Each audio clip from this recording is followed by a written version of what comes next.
Kejadian ini sebenarnya nggak cuman gue yang ngalamin, ini barengan sama teman-teman gue juga gitu.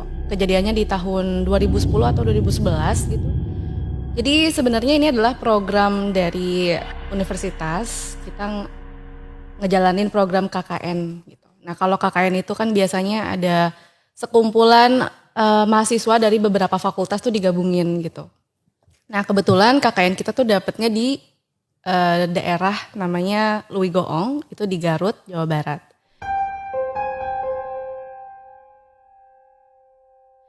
Nah pada saat itu kita tuh dapet 13 orang gitu, satu kelompok itu. Nah tapi karena terlalu banyak akhirnya di split jadi dua. Nah kemudian di kelompok aku sendiri itu ada 3 perempuan, 3 laki-laki. Jadi sama aku 7 orang gitu. Nah karena itu kita beda-beda fakultas, jadi mau gak mau pas kita lagi jalan ke sana, ke desa Louis Goong tuh kita kan kayak mau ice breaking ya, sambil ngobrol kayak pengen kenal-kenal gitu. Dan gak tahu kenapa tiba-tiba pengen cerita horor aja gitu. Karena kan kalau kita cerita horor tuh biasanya lebih gampang akrab gitu kan. Nah ada tuh teman-teman aku yang laki-laki itu, mereka bercanda, nggak tahu dia dapat dari mana. Pokoknya dia bilang kayak, tahu nggak kalau misalnya nih ada rumah itu di dalam satu ruangan di dalam rumah itu ada kursi yang kursi itu menghadap ke pojokan tembok gitu. Itu tuh kayak misalnya ini kan pojokan tembok nih kotak gitu. Terus ada kursi yang mengarahnya tuh ke bagian sisi pojoknya ruangan itu katanya tuh rumah bakalan banyak banget penghuninya gitu. Itu kita bercandaan aja kayak apaan sih, nggak apa hubungannya gitu kan. Pokoknya tuh aneh banget. Terus sampailah singkat cerita kita sampai di rumah yang dimana nanti kita bakalan tempatin gitu. Dan kebetulan itu rumah dari Pak RT atau kepala desanya gitu. Nah pas kita masuk kan biasa disambut gitu kan. Pas disambut kita udah nyiapin 2 kamar gitu. Ini kamar untuk perempuan, kamar untuk laki-laki gitu. Dan posisi ruangannya itu langsung ruang tengah. Terus di situ ada kamar mandi, kamar perempuan dan kamar laki-laki. Nah kamar laki-laki ini agak ngelorong gitu, agak ngelorong. Pokoknya konsepnya langsung nih anak-anak yang perempuan naruh tas kan di tempat kamar perempuan. Dan yang laki-laki tiba-tiba mereka gerumunan aja tuh di depan kamar kayak lo aja lo enggak mau gitu kan kayak enggak mau masuk nih. Terus udah kita kan cuek-cuek aja yang cewek masukin barang, tiba-tiba pas kita lagi ngerapiin barang si cowok ini ada yang teriak Astagfirullahaladzim gitu kan. Terus kita keluar kenapa gitu dan mereka masih aja di depan kamar gitu. Gak mau masuk si laki-laki ini gitu. Temenku ada yang perempuan yang kayaknya dia ya keislamannya agak kuat gitu. Dia bilang kayak coba-coba ada apa sih gitu kan. Pas dia lihat di dalamnya tuh ada kursi yang menghadap ke pojokan ruangan. Maksudnya kita kan tadi bercanda kayak gitu kan. Terus ya udah akhirnya gak deh gue gak mau masuk gitu. Nah temenku yang perempuan ini akhirnya masuk terus ngebalikin kursinya. Udah ini gak apa-apa ini cuman kebetulan aja gitu. Tapi gue baru denger juga ya Mbak, kalau rumah ada kursi ngadep itu katanya banyak penghuninya. Jadi katanya mau dibalikin kayak apapun itu kursi akan menghadap lagi. Jadi kayak kamu pernah dengar gak sih kayak ada kaca yang tipe-tipe rumah yang ada kacanya, kaca kuno gitu kan suka tiba-tiba menyimpan apa kayak gitu. Nah itu tuh mitos aja gitu. Ya aku juga gak tahu, kita kan awalnya tuh bercandaan kan. Nah terus udah gak apa-apa ini gitu kan kata temanku. Enggak deh gitu. Teman-temanku yang cowok akhirnya kita di ruangan tengah aja gitu kan. Karena ruangan tengahnya itu juga posisinya deket kamar perempuan dan deket WC. Dan itu ada lorong, kita gak tahu mungkin kita mikirnya ke dapur gitu kan. Kalau boleh tahu Mbak Timot, program KKN itu tujuannya buat apa pada saat itu ya? Jadi kan awalnya kita kan dibagi 13 orang terus dibagi 2 gitu kan. Kebetulan aku dapat yang 7. Nah kita itu punya program lagi sendiri-sendiri. Jadi dari 7 orang ini kita jadi 2 tim. Nah kalau aku waktu itu kebetulan kita programnya ke sekolah-sekolah SD gitu. Kalau aku kan karena aku sastra Inggris, jadi aku ngajarin bahasa Inggris. Terus teman-teman aku yang dari pertanian ngajarin cara cocok bertanam. Sebenarnya lebih ke kegiatan aja gitu, untuk membangun desa aja gitu kan. Jadi beda-beda ya masing-masing orang ya. Ya itu mungkin tujuannya kenapa kita beberapa fakultas tuh digabungin gitu. Karena memang yang dari komunikasi juga ya kita lebih ngomongin tekniknya nih gimana nih enaknya ngomong secara komunikatif ke anak-anak gimana kayak gitu. Nah kebetulan aku dapet timnya waktu itu ke sekolah-sekolah SD gitu. Jadi Iya banyak yang kayak gitu. Kalau di kampus-kampus KKN kan tergantung fakultasnya apa. Terus di sana ada apa misalnya ada Karang Taruna, ada SD gitu. Nah kita yang di mata kuliah yang berkaitan dengan pelajarannya, biasanya kita ngisi-ngisi kayak gitu. iya kayak Oke, gitu. seru nih ya kalau di FTV biasanya ada ketemu pemuda desa nih. Oh iya iya Oh, memang sering. ya. Kalau di FTV. Cinlok.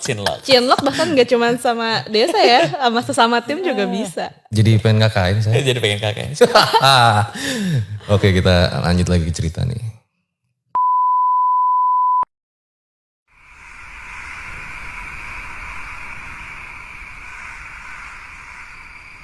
Nah malamnya udah santai-santai kayak ya kita mau bikin apa nih gitu kan untuk sosialisasi nih di KKN Wegoong ini gitu.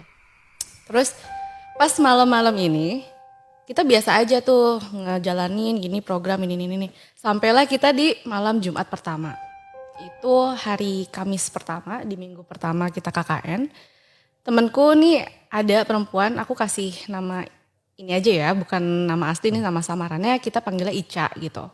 Nah si Ica ini tiba-tiba dia tuh kayak emang tipikalnya anak ini lemes gitu. Terus kayak aku kayaknya mau ke kamar deh kata dia kayak gitu. Terus kayak ya udah kamar aja gitu.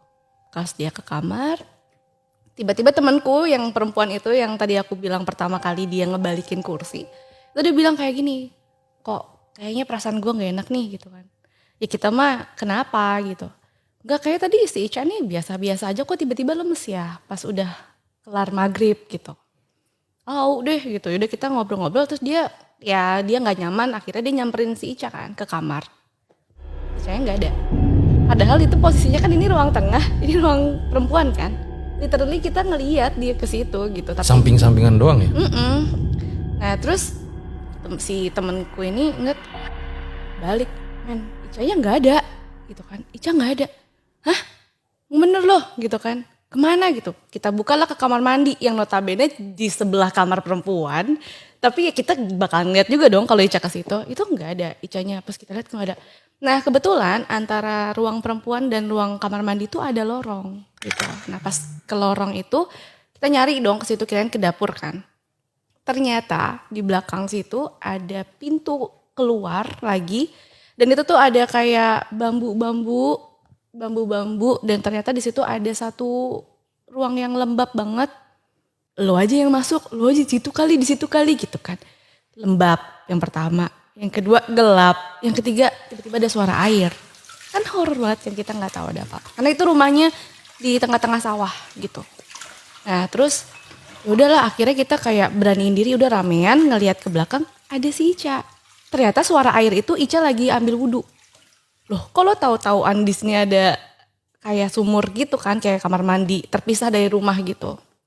Terus Ca lo bilang kek kalau kesini gitulah anak-anak pada kayak gitu. Dia diem aja terus ngelewatin kita aja gitu. Abis wudhu cabut terus anak-anak wih gitu kan dicuekin nih gitu kan. Terus ya udah akhirnya udahlah anak-anak mikir udah dari lorong itu dia menuju ke kamar perempuan kan. Ya udah sholat gitu.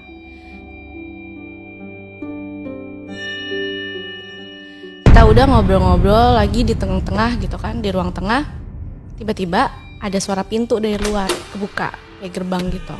Nah siapa tuh gitu kan. Pas anak-anak nengok ke pintu kita kebuka yang tadi kita baru masuk langsung ruang tengah. Ica masuk dong. Terus kaget dong anak-anak. Hah? Langsung pada ke dalam, ke ruang perempuan. Gak ada bekas orang sholat. Oh berarti dia tadi dari kamar mandi keluar kali gitu kan. Dari mana lu Cak? Benerin sendal gua. Hah? Aneh banget kan lu ngapain benerin sendal gitu. bukannya tadi ke toilet? Enggak, dari awal gue emang pengen keluar gitu. Gue gak nyaman aja ngelihat sendal berantakan gitu. Aneh kan? Maksudnya benerin sendal tuh? Jadi kita tuh kayak naro sendal sepatu tuh berantakan gitu loh. Oh, Kayak udah, ya udah, namanya juga kan abis kegiatan biasanya anak-anak langsung pengen cepet-cepet istirahat kayak gitu. jadi dia nggak ngerasa tadi wudhu di deket sumur itu? Nah pada saat itu kita nggak. Jadi kita taunya bukannya tadi lo ke WC? Enggak, dari awal gue emang keluar gitu. Aneh banget kan gitu. Terus kayak ya udah Tapi bajunya sama? sama. Pokoknya bener-bener ya Ica yang kita lihat pada saat itu gitu. Udah abis itu aneh tapi ya udah gitu kan. Kita tetap ngejalanin ya kegiatan-kegiatan kita sampai di minggu kedua hari Kamis juga. Malam Jumat lagi nih. Malam Jumat lagi. Sebelum dilanjutin boleh digambarin dulu nggak Mbak? Sebenarnya rumahnya itu jauh-jauhan sama warga kah? Apa gimana gitu? Kebetulan kan karena ini rumah kepala desa atau RT gitu ya. Jadi memang udah lebih modern dibandingin yang lain. Cuman posisinya itu di pinggir jalan. Tapi ini rumah sendirian. Itu sekelilingnya tuh bener-bener sawah. Sawah, terus di belakang yang aku bilang ada WC itu hutan bambu gitu. Jadi itu ada hutan di tengah-tengah sawah gitu lah. Jadi kayak semacam kalau di sana memang tipikal rumahnya itu kamar mandi tuh terpisah gitu dari rumah utama gitu. Iya memang kalau di desa tuh kayak gitu ya. Nah itu di belakang itu ada sumur tuh. Di Buat narik air ya? buat narik air kayaknya, dan emang kayaknya buat nyuci juga, kayaknya ada ember-ember gitu juga sih. Berarti Mbak Timot suka ngambil air di sumur juga? Iya, setelah kita tahu iya. Tadinya kan kita berpikirnya itu nggak ada ruangan di belakang itu. Kita taunya karena pas lagi nyari si Ica di malam itu aja gitu. Oke. Boleh lanjut lagi? Yang malam Jumat kedua berarti nih.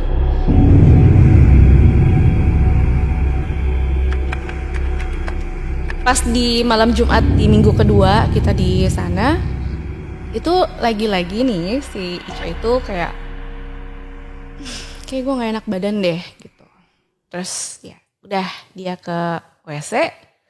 Gue nggak tahu deh, pokoknya kita tuh udah kayak lupa lah sama kejadian yang kemarin karena udah seminggu yang lalu juga gitu kan. Terus si Icanya juga Ini semuanya berarti ya lagi ngumpul ngedenger kayak gitu. pokoknya Cowok. cewek cowok. Kita tuh pokoknya semuanya anaknya ruang tengah banget lah. Karena emang pintu masuk langsung ruang tengah gitu. Karena anak-anak cowok kan nggak ada yang mau di kamar kan. Sekitar jam berapa nih? Pokoknya setiap abis maghrib. Nah jadi setiap abis maghrib itu si Icanya ngerasa kayak nggak nyaman. Pengenlah dia ke WC. Ke kamar. Iya. Jadi pokoknya setiap Ica ngerasa nggak nyaman abis maghriban gitu, dia langsung cus tuh ke kamar gitu. Dan kita udah nggak ngeh kan. Nah teman aku yang lagi-lagi yang si mbak ini gitu, kok ngerasa nggak nyaman gitu, kayak ada sesuatu deh kayaknya gitu. Disamperin lagi dong ke sana gitu kan. Kita samperin ke si mbak itu nyamperin ke kamar gitu, gak ada lagi. Oh langsung lah kita semua, Icanya gak ada nih gitu kan. Oh yaudah kita ke belakang lagi gitu. Itu tuh sebenarnya kita udah ngerasa aneh sih, karena kalau misalnya dia ke belakang itu pasti kelihatan sama kita. Tapi kita tuh gak ngeliat. Padahal itu sumurnya serem juga ya sebenarnya ya. Iya. Kalau malam-malam. Harusnya sih kalau secara konsep emang sumur di luar rumah itu udah pasti Deket pohon-pohon bambu dan lagi ya. Gelap gitu kan. Kita samperin dong si Ica gitu. Dan beneran kita ikutin, oh ada dia lagi wudhu. Terus kita ikutin, kita liatin dia benar ke kamar. Kita make sure dong kalau ke kamar gitu kan. Oh beneran dia mau sholat kayak gitu. Terus ya udah abis itu, tadi dulu ya bentar aku kok Oh, nggak apa. tiba-tiba deg-degan ya. Serem. Minum. Minum dulu. Minum dulu boleh ya? Buat kalian yang punya pengalaman horor nyata, bisa kirim cerita kalian ke email rj5 atau DM Instagram rj5.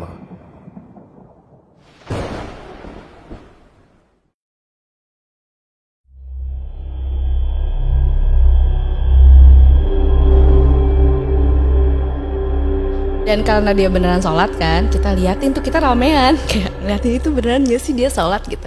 Pas kita ngeliat dia emang beneran lagi sholat, tiba-tiba ada suara tss gitu, kayak suara TV nyala.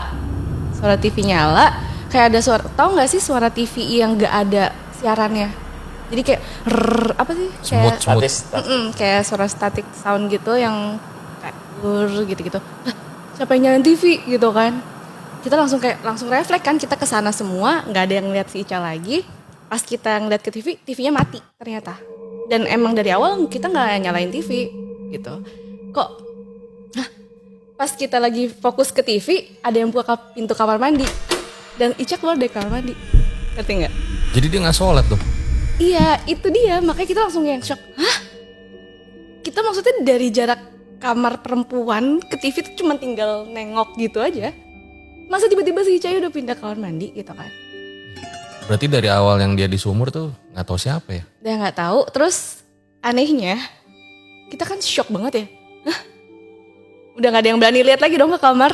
Tiba-tiba nih anak langsung duduk aja sama kita. Tadi sampai mana? Kata dia kayak gitu. Terus kayak, oke, nggak bener nih udah nih.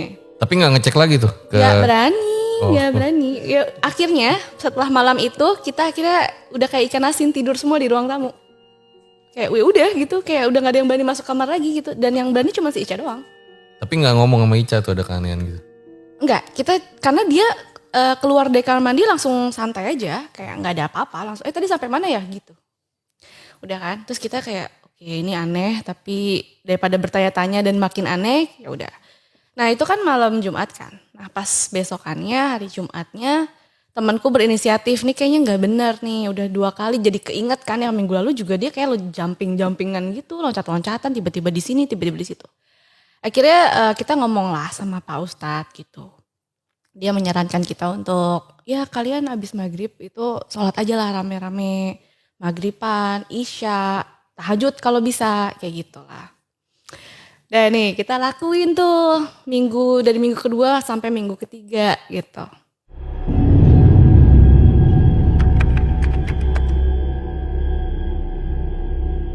Dari mulai minggu kedua ke minggu ketiga itu si Ica tiap abis maghrib deh, tiap kita mau siap-siap sholat maghrib barengan, itu dia selalu kayak gue ini dulu ya keluar, gue ini dulu ya, pokoknya dia nggak pernah mau ikut aktivitas kita berjamaah gitu. Semenjak itu terus nggak tau lah, pokoknya dia suka tiba-tiba ke WC sendiri, sampai kita tuh udah yang terserah dia lu mau ngapain kayak gitu kan. Terus ya udah akhirnya kita lakuin itu sampailah kita di minggu ketiga kan.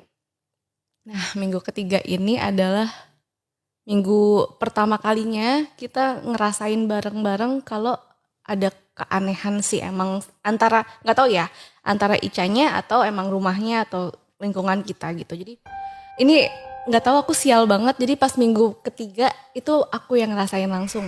Jadi pas sekitar jam 11 malam itu kita yang kayak udah ketiduran gitu di malam Jumat ini.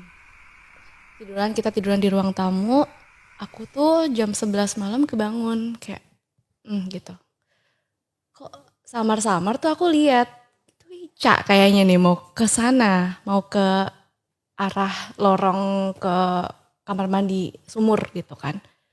Aku teriak dong, Cak gitu. Tapi kayaknya tuh nggak keluar.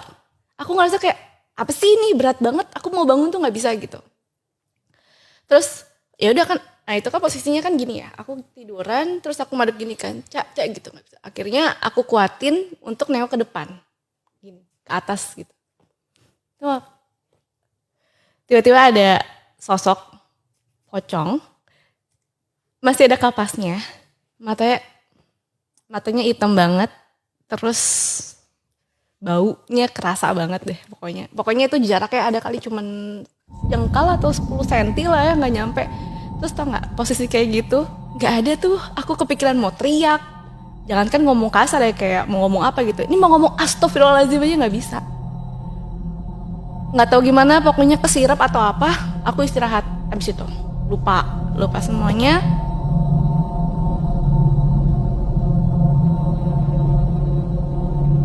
Besok paginya Jumat paginya, semalam apa ya cerita gak ya sama anak-anak ya gitu.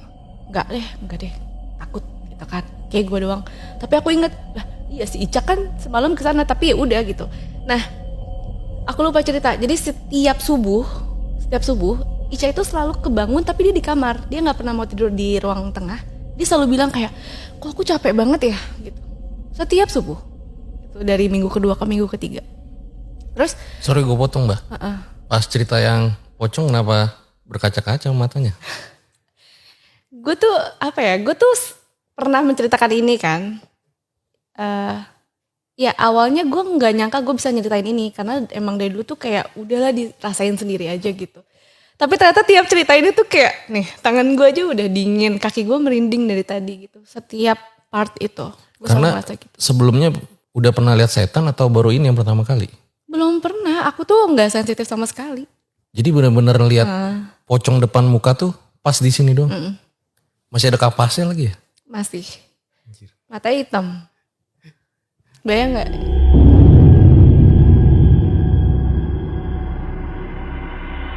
Dah situ Jumat paginya udah tuh aku pendam aja kan, nggak cerita.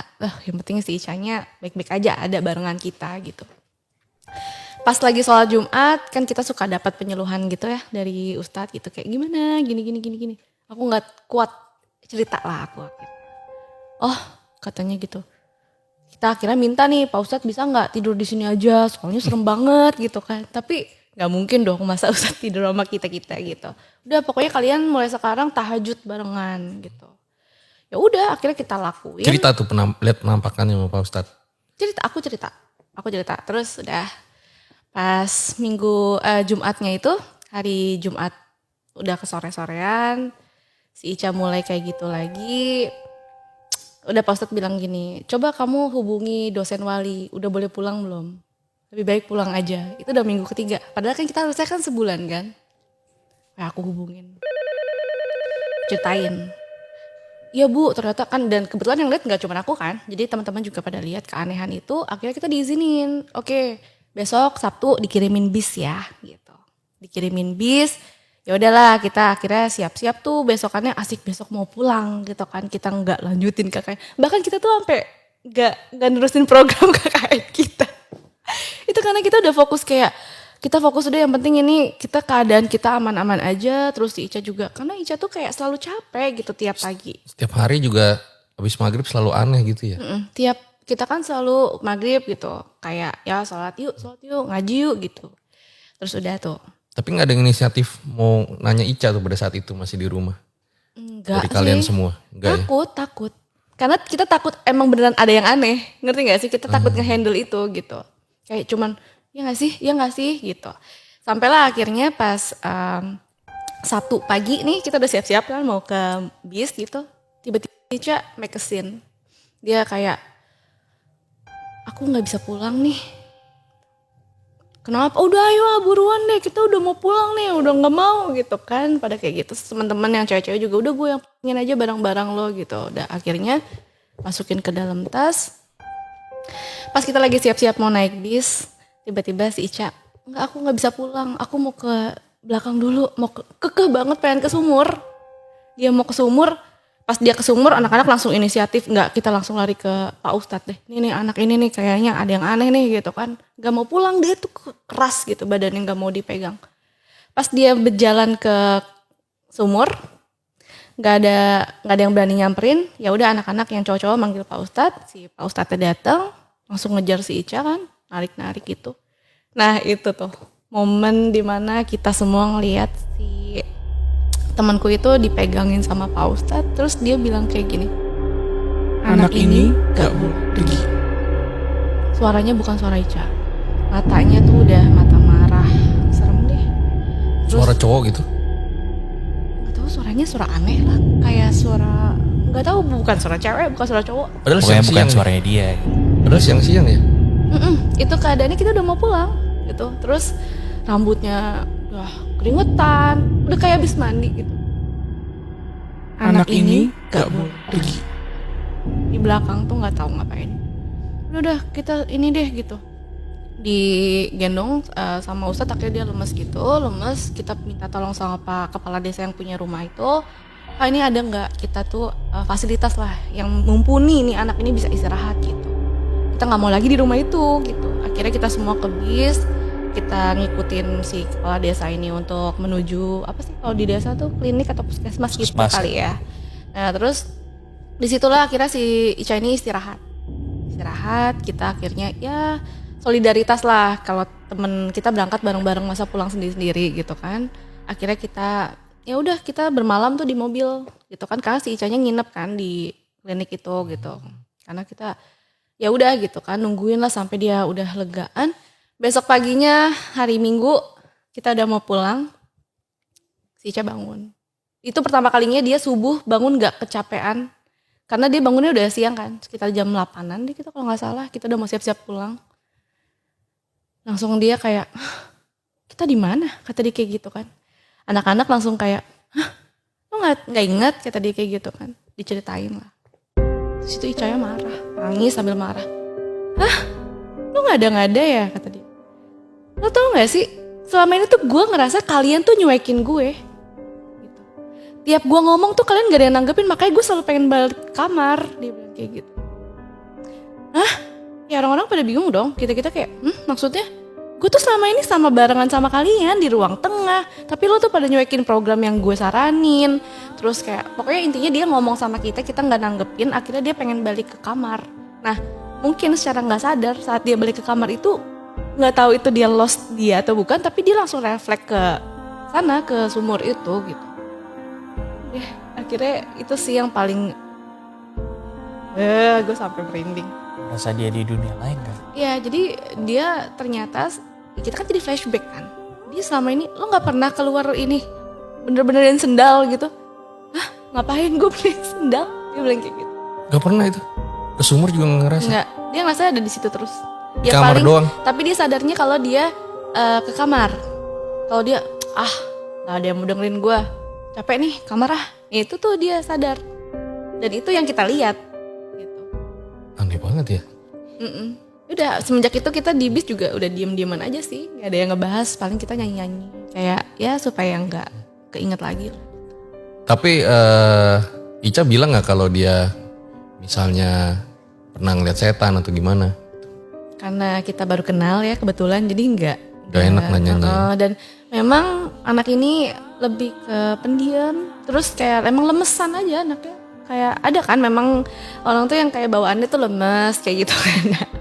Si Chani salah satunya gitu. Tapi dari sudut pandang versi yang lain nih, teman-teman Mbak Timot itu pernah ngalamin apa aja tuh? Cerita-cerita nggak?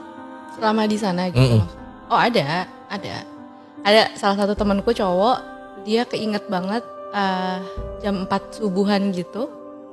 Dia ngeliat ada sosok hitam gede banget di pojokan ruangan. Dan itu entah kenapa katanya pindah-pindah gitu. Dan selalu nemploknya ke pojokan-pojokan ruangan gitu. Itu aja sih kayaknya yang aku inget ya. Karena udah gak siap terima-terima cerita-cerita lain. Udah paling aneh sih. Oke, ya memang sih ya kalau lagi di perdesaan itu kan kalau malam-malam suasananya kayak gimana gitu ya. Oh iya, dan di sana kan masih desa banget ya. Apalagi tuh tahun berapa gitu kan, belum ada apa-apa. Tau gak sih jam 7 malam itu tuh udah kayak kita di sini kayak udah jam 11, jam 12 malam gitu, sepi banget. Suara-suara jangkrik gitu kan. Penerangan juga kan dikit kan di sana. Bener-bener lampu jalan aja. Lampu di rumah juga kan remang-remang kan, walaupun di pinggir jalan gitu. Rumah warga paling deket berapa tuh kira-kira? Berapa menit? Sebenarnya kalau kita ke rumah warga sih ya deket kalau jalan kaki. Karena kan itu konsepnya kan memang jalan rayanya itu kalau mau ke rumah warga itu mesti masuk gang. Tapi bukan gang sih, dia lebih kayak ke apa ya, kayak jalan setapak gitu deh. Sawah-sawah gitu Iya, sawah. Kolam ikan. Rumah-rumahnya juga di tengah-tengah hutan. Oke. Kalau gitu nanti bakal banyak pertanyaan di closing.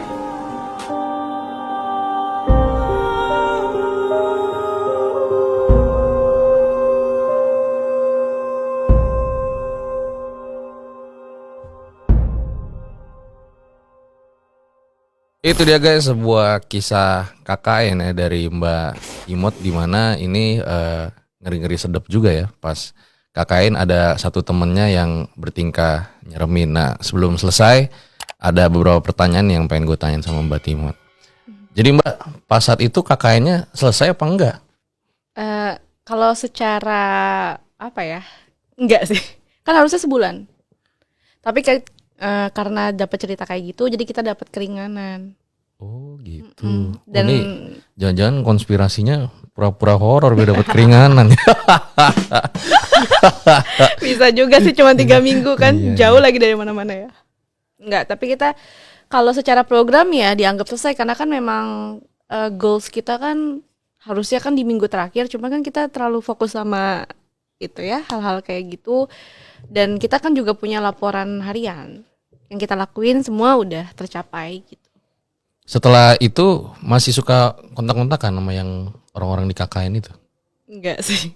Enggak ya? Itu benar-benar kita tuh kalau nggak tahu kalau yang lain ya. Tapi kalau aku pribadi pas ketemu itu ya udah gitu untuk tugas. Nambah temen iya, tapi nggak yang langsung kayak deket gitu enggak. Ya ada sih beberapa temanku yang akhirnya jadi sahabatan gitu. Kan nih ceritanya dulu viral banget ya, Mister ya? Ya rame. Ica belum ada pernah ngontak Mbak Enggak, Timot. dia emang kayaknya dia nggak tahu sih kalau aku cerita ini. Enggak Barangkali nanti habis ini jadi tahu kali ya. Sebenarnya mungkin dia udah tahu karena kan ini kan juga nggak sekali ya aku cerita gitu kan. Tapi dia emang tipikalnya ya udah anaknya kayak ya udah aja santai kok. Sekarang dia udah ini kok udah hidup baik-baik aja kayaknya ya. Kalau yang aku lihat dari sosmed sih. Oke deh kalau gitu. Nah, Mister, Yes. sekarang lagi sibuk bikin apa nih? Lagi ya biasa ngerjain cerita-cerita horor udah sampai 720 episode ya. 720 ya? 720-an. Kalau udah 1000 mau ada spesial episode. Spesial bareng RJL lagi ya. Waduh. Iya nih kita bikin apa ya yang spesial gitu, Mister? Kemarin kita mau bikin live-livean lagi. Oh iya. Sama beberapa kreator lain ya. Mudah-mudahan jadi Mudah-mudahan itu ya. jadi ya. Oke deh kalau gitu. Gue rasa cukup demikian ya episode Om Mamat pada kali ini. Makasih banget Mister nih. Udah Terima numpang kasih. RJL nih. Numpang terus nih kalau ke Mister nih. Bagus. Nanti ada cerita lain lagi yang bisa diangkat ke RJL ya. Nah, boleh banget tuh. Kira-kira menurut kalian apa ya? Komen aja di bawah. Makasih juga buat Mbak Timot yang udah menyempatkan waktunya bercerita di RJ5. Jangan lupa nih nanti mampir ke channel-channel beliau, nanti gue taruh di deskripsi. Ambil baiknya, buang buruknya. Dengan adanya cerita-cerita seperti ini, jangan malah menjadikan kalian takut. Akan tetapi kalian harus semakin yakin dan percaya dengan kebesarannya. Gue Fajar Aditya, RJ5 undur diri. Ciao.